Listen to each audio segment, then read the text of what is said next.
Kia ora.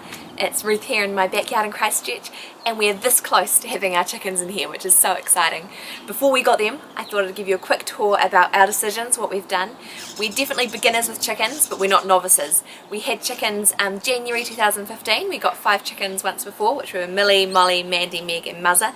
And the only reason we stopped having them was because we ended up selling and house sitting, and we couldn't really take chickens house sitting. So it's taken a few years to get back to having them. We had them for about 18 months.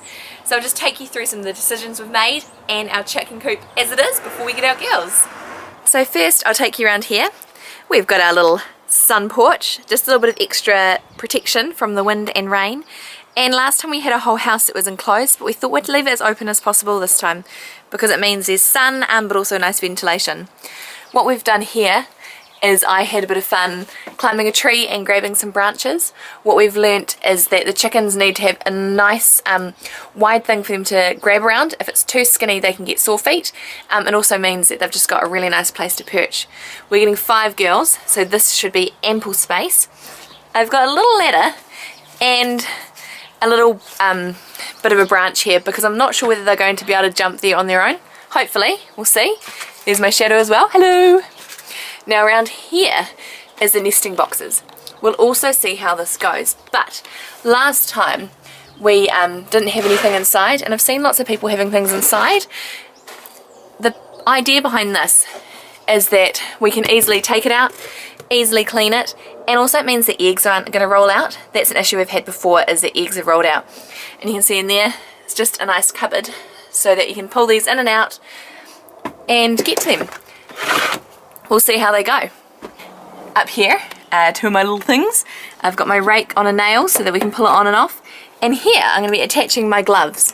What I've done before is just have them hanging over something because I like to have my gloves for in the chicken coop.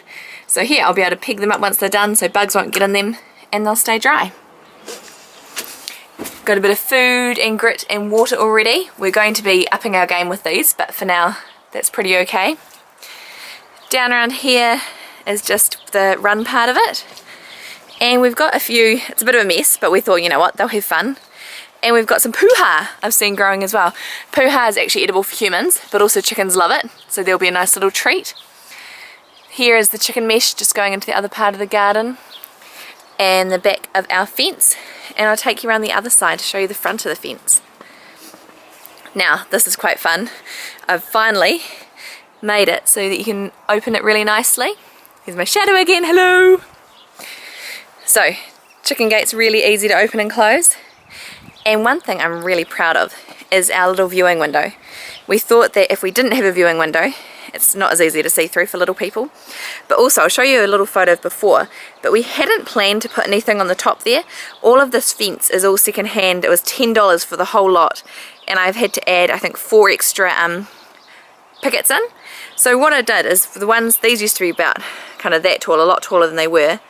I used some of the chopped off bottoms to go along the bottom, and then I used some of the extra wood. Here's one that I did that didn't really work.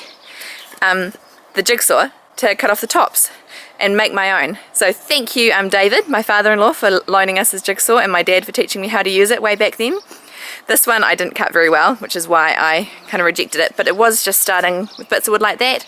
I drew around, traced these so that I could end up with bits as well, because as you see in the photo, when it didn't have the tops it just looked a little bit empty, didn't look quite finished. So yeah, now it definitely looks finished. So along the bottom I've just started to plant a few herbs. We've got some parsley and some tarragon, and I'm going to be planting some marigolds and pansies in between here too, and the idea hopefully is that they'll end up growing up but also in through here so the chickens can get them, or we can chuck them over. Now this is where we're going to be getting the eggs from the other side. Now one thing that was one of my pet hates was that if you've got lift up ones, it's actually really hard to clean out the corners. So we wanted a cupboard. We had cupboards last time as well. And so you can just grab the eggs. Now these is what I was saying, that the eggs can't roll off the bottom. Last time we just had cupboards, and every now and then you'd open it and an egg would have gone right to the back and so this time they can't roll out. You can pull them out, easy access to check on them and anything you need. And that's just the outside of the coop. Soon we'll end up putting some guttering along here because we want to collect the rainwater and use that as our chicken water. And there you have it. It's the chicken coop in the back end of the garden that will very, very soon have some chickens in there. Hopefully very happy chickens. One thing though, I've measured this out and figured out it's about 30 square metres. They recommend 1 square metre per chicken, which means in here we could in theory have 30 chickens, which I think is crazy. Thank you for watching. Check out our next video to see the unboxing of the chickens, and also remember, I really want some names for the girls. Last time we had Millie, Molly, Mandy, Meg and Muzza, and they were fantastic names, but we can't give them the same. So if you've got any great ideas for 5 chickens, please comment down below and we'll see what we get. Ka kite, see you next time.